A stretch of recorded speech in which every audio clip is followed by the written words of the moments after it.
Why most NEET students fail? The truth nobody tells you.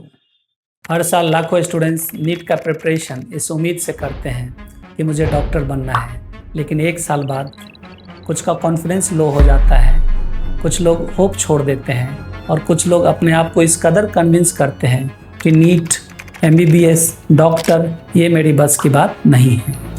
Here there is one shocking part. The most of the NEET students are not failing because NEET is tough. They are failing because of single mistakes. And trust me, it's not probably what you are thinking. You might be thinking, sir क्या वो mistake NCERT का ठीक से नहीं पढ़ना है? No. क्या वो मिस्टेक फिजिक्स में वीक होना है? Answer is no.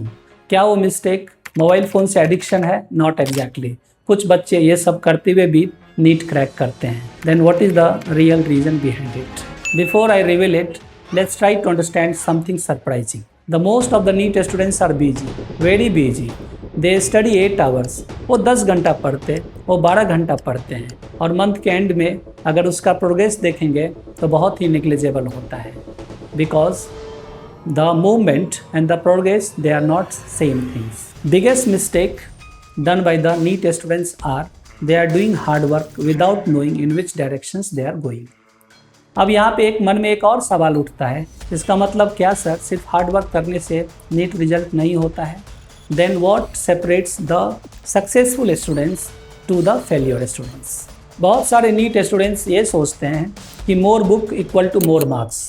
वो अलग अलग चैनल से PDF डाउनलोड करते, नोट्स को डाउनलोड करते हैं, यूट्यूब पे वीडियो देखते हैं और टेलीग्राम चैनल को भी ज्वाइन करते हैं, लेकिन NCERT पे मास्टरी करना भूल जाते हैं. Why the students are successful? Successful students basically refers less resources, but they do mastery on this.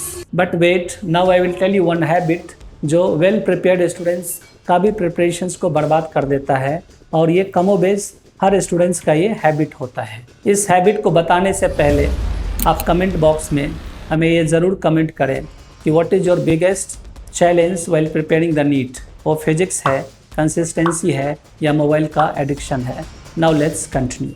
से बहुत सारे बच्चे किसी दूसरे का स्कोर देखते हैं, अपने बैचमेट का स्कोर देखता हो 650 आता है, कोई दूसरे बच्चे का प्रिपरेशन चेक करते हैं कि उसका तो first PUC, second PUC, class 11th 12th उसका पूरा प्रिपरेशन हो गया है. नाउ दे आर रिवाइजिंग, मैं लैग कर रहा हूँ और बच्चे कंपैरिजन स्टार्ट करते हैं. एक चीज़ हमेशा याद रखना है कि आपका कॉन्फिडेंस का जो मेन किलर है, it's not failure, it is comparison actually. Now अगर मैं ये बोलूँ कि कोई बच्चे कंपैरिजन नहीं करते हैं तो भी वो नीट क्रैक क्यों नहीं कर पाते हैं?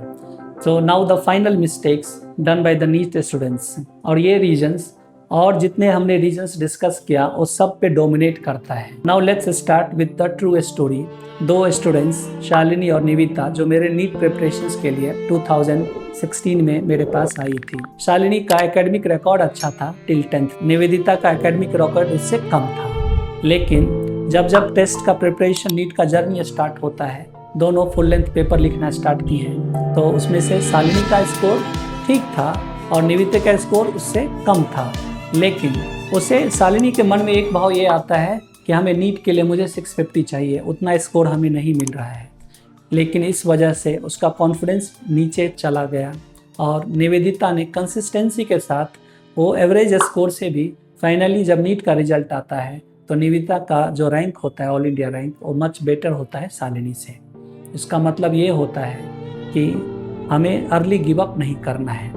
हम अपने पैर पे कुल्हाड़ी मार लेते हैं बस इस उम्मीद में कि अबे नीट हमसे अब नहीं होगा और हम बीच में ही अपना प्रिपरेशन छोड़ देते हैं. So now let's try to understand guys. हो सकता है कि आप एवरेज स्टूडेंट्स हो सकता है आपका कॉन्फिडेंस लो हो सकता है लोग आप पे डाउट करता हो, लेकिन याद रखिएगा डॉक्टर टैलेंट के वजह से नहीं बनते हैं, डॉक्टर कंसिस्टेंसी के वजह से बनते हैं.